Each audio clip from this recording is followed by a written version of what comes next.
Hello, my name is Alex Isles, and in today's episode we're going to be speaking about a Roman barge that operated on the North German rivers around about the year 100 AD.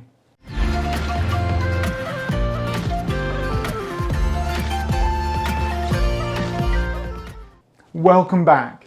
So in today's episode we're going to be talking about the Wardt Barge, which was a Roman barge that was operating in and around the northeastern provinces of the Roman Empire around about the year 100. Now just behind me you can see the original barge right here, and alongside that reconstructions of the barge as well. The barge was found in 1991 on a canal which once connected together different rivers to allow for the transport of goods and soldiers around the northeastern province of the Roman Empire. Now when it was actually discovered, it was a really interesting discovery because it's not even the largest of the barges that have been discovered operating up and around the area of what is now northwestern Germany and also the Netherlands.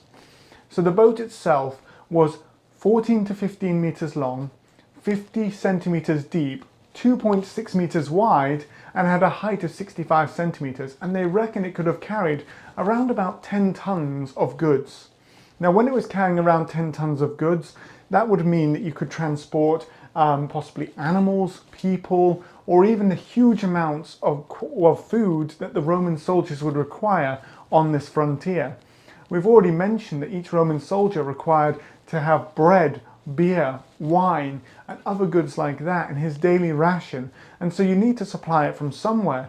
So barges like this would probably transport these in and around the Roman Empire so that they could basically enable, not necessarily quickly, but at a reasonable rate, the transport of logistics and supplies to various places by river. And so you have to imagine what it would have been like all along places like the Rhine frontier, where they're transporting goods to modern-day Xanten or the Colonia Ulpia Traiana as it was back then. And how there would have been constant traffic of plenty of barges like this up and down the river. Some of the larger vessels they found are around 35 meters long, 6 meters wide, and have a depth of 1 meter. So that would even contain more goods than this. And if you've got those huge barges operating up and down the River Rhine, you've got to imagine that it would have been a very, very busy location, even though the Wardt Barge was actually found on a canal which was connecting into the Rhine and therefore was a smaller tributary. And some of them were actually discovered that when they ceased to be useful became parts of dikes on the side of the river that were then piled up with earth and then basically helped to keep out water from settlements like the Colonia Ulpia Traiana. So that's a really interesting use again of a vehicle once it ceased to be useful.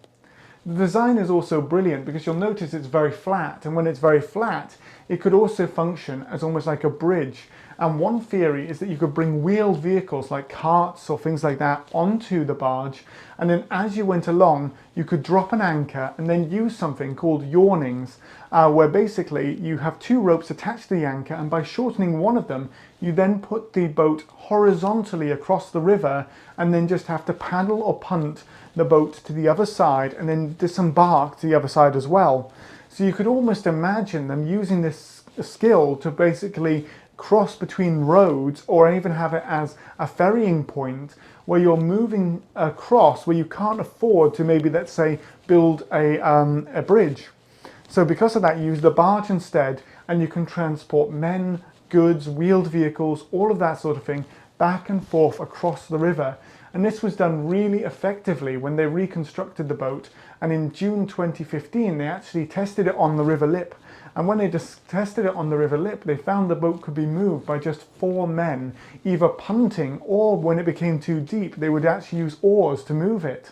So that is a really interesting thing as well, where they've used, experimental archaeology. They've reconstructed this vessel, gone out and tested it, and seen how the Romans might have used it as well. So these logistic barges may have been used to cross rivers, they may have been used to transport goods up and down the river, and then from there would have added into the lifeblood of the Roman Empire up on the German frontier in the 1st century and into the 2nd century AD. So that's quite an amazing one right there, where you can see all the different elements. And what I love is they've actually reconstructed it and given it a name, and they've called it Nehelena. And Nehelena is actually, if I pronounced it correctly, and I do apologize to any German or any Germans watching this if I've mispronounced it, but she was a deity who was worshipped in the Lower Rhine area. And when she was worshipped in the Lower Rhine area, one of the areas she was responsible for was for shipping. So they've taken this old transport barge that they've discovered and then named it after a local deity, therefore doing something that probably the Romans would have done as well. They maybe would have had an affectionate name for the vessel as they transported the goods around, and the team of people transporting or moving the goods would have then also been quite close to the vessel they were using. Much like how today, when you think of like the massive transport trucks that operate on our roads and motorways throughout most of the world, drivers will have affectionate nicknames or like memories connected to various trucks they've driven because of the way they operated or handled and things like that.